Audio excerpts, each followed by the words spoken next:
Justice League Dark number 21, written by Jeff Lemire and Ray Fox, art by Mikkel Janin. So last issue we had Dr. Destiny revealing that he is actually the daughter of Madame Xanadu, and that's a whole big thing. So we get a glimpse here from Madame Xanadu's perspective 20 years from now. She is surrounded by the dead bodies of all of the people who have ever worked with Justice League Dark, and Dr. Destiny and even like Sargon are there standing over Xanadu and Constantine and just like, aha, here we stand at the end, exactly as you foretold, Xanadu. And turns out inside of Constantine's body is actually Boston, Deadman. And he's like, oh, of course I was going to be here with you at the end. I need you to, I was always going to be with you. Like that was how this was going to go. And so Dr. Destiny says, you know, this is the end of the world. I'm destroying it all and rebuilding it in my own image. And they go in and nearly share a kiss as the end of the world comes. So a little bit of a romance there between Xanadu and Boston. But then we cut back to now. And we see this was all just a vision from her. And Dr. Destiny's like, I mean, everyone else, did she not tell you that I was her son? Did she not mention that? Kind of important, that I am definitely her child. And Constantine's calling out like, okay, yeah, sure. Like, Xanadu, tell us if that's the case. And she's like, yeah, no, he's my son. Like, that was a long time ago, but regardless, we have to stop him now, or else I just had a vision. Everything's going to end. And Constantine's like, that's like the 8th time you've had that vision. Fine, whatever. So at that point, Constantine's just talking to him, saying like, all right, let's just see if we can sort this out. And Frankenstein, not wanting to waste any more time, comes in, slams down his sword, and says, enough with the banter, let's fight.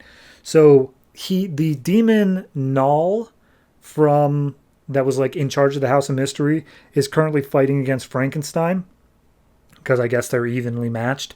And Null leads him away from the central part of the fight into a back room of the house that has a group of fire feeders, because apparently he's looked into Frankenstein's soul and sees that his one major fear is fire, so he's using that to his advantage here.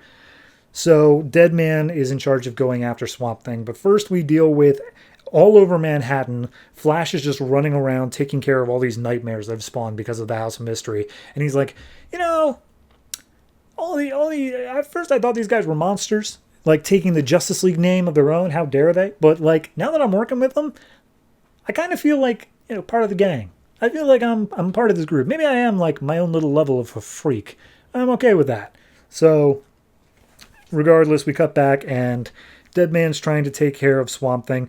Xanadu, like, Destiny's just chanting at Xanadu, like saying, like, ah, mother, you thought you had left me to die, but then the cult of the cold flame is another. And Xanadu just comes up and punches him in the face and just like, enough. I'm sick of listening to your crap. I'm not going to deal with this anymore. Didn't you see this one coming? Smack. Just keeps punching him in the face. And Constantine's like, okay, well, you know, this is... He's talking about all this extra crap about like how he's going to reign over things, but if he's working with the cult of the cold flame, they're just using you, dude. They just want my house. That's all they're using you for. You're never going to get this power you're looking for. So we see Deadman making his way through a room full of ghosts, and he's like, oh, gee, isn't that creative? Ghost coming after a ghost. And he goes into Swamp Thing's body and takes possession of him, and he's like, whoa. Oh, this is the green. Okay, I'm like all of the wood now. That's something. And he uses his ability to rip Swamp Thing out of the wall of the house and free him. And he's like, all right, but I think I know what to do now. I've got an idea. And so the Swamp Thing being free, he manages to use the vines and wood of the house to make a bunch of new like golems, like clones of himself, to attack. And they start taking out all the ghosts and stuff that were around. And then Deadman points out, he's like, okay, when I was part of Swamp Thing, who was part of the house, I realized that the house is conscious, which means I can possess it. So he flies into this like portal of the house and becomes the house itself.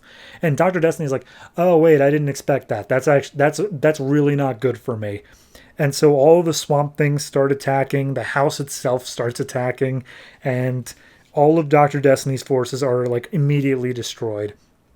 So Flash comes rushing in at that point, and he's like, "Hey guys, I think I took care of all the nightmares, and they also started disintegrating. But like, is there anything I can do in here now?" And it's like, "Nah, I think we're basically got it under control. How about you go find Frankenstein? Haven't seen him for a while." And Flash is like, "Cool, can do." So Frankenstein's still fighting off the fire, and Flash just runs in, punches Null in the face, takes care of all the fireflies, and then helps Frankenstein to get his footing. And Frankenstein's like, "Oh, I owe you a warrior's debt." And Flash is like, don't worry about it. We're just heroes. It's what we do." So at that point, Swamp Thing binds up Dr. Destiny. He has his ruby in his chest. And Xanadu's like, "Okay, well, does anyone mind if I do what needs to be done here?"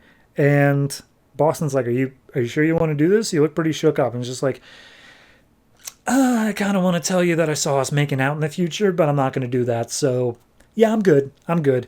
So she takes Frankenstein's sword as Dr. Destiny's still like saying like, "Oh, so many secrets, mother. You keep them all to yourself." And he's just like, "All right, I kept you secret for a reason. It's because you suck.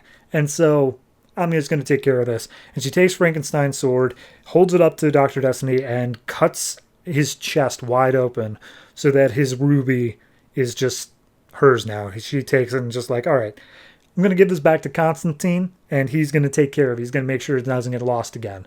So, bye, I'm out." And she just leaves the house with everyone else in there. So as she's leaving, walking through downtown Manhattan, Boston catches up with her and just like, "Hey, no, seriously, are you okay? Like, you seem really shaken up with that. And, maybe if you're wanting to, I could keep you some company." And she looks at him and is just like, "Yeah, no thank you. I think I'd rather be alone right now." And she ends it by saying, "And now I know that if the world is to survive, I must continue to walk it on my own.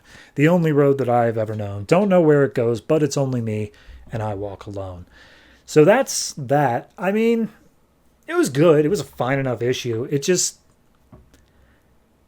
I guess I wish that in the beginning of this, I had known this was a Xanadu-focused arc. It felt much more to me like a Constantine-focused arc again, or even just a Swamp Thing arc, considering they brought him in. But then, nope, turns out it's all about Xanadu and her secrets, which I'm okay with. I just didn't know that going in. As for this particular issue, it's fine. I'm really sick, though, of Xanadu's visions always being like, "Oh no, and everybody's dead, and we're all going to die." But it's like, you keep having these visions, and none of them have happened. So how good at seeing the future are you really? I think you're just hallucinating and thinking it's the future. So overall, I give this one I'll give it just a flat 7. I'm also not super interested in the Dead Man Xanadu romance. Like, it wasn't really hinted at before, and I don't really care for it now. It only just came up, I think, in the Books of Magic thing after she got even younger coming back, which kind of makes Boston a bit of a creep, but whatever. It's just...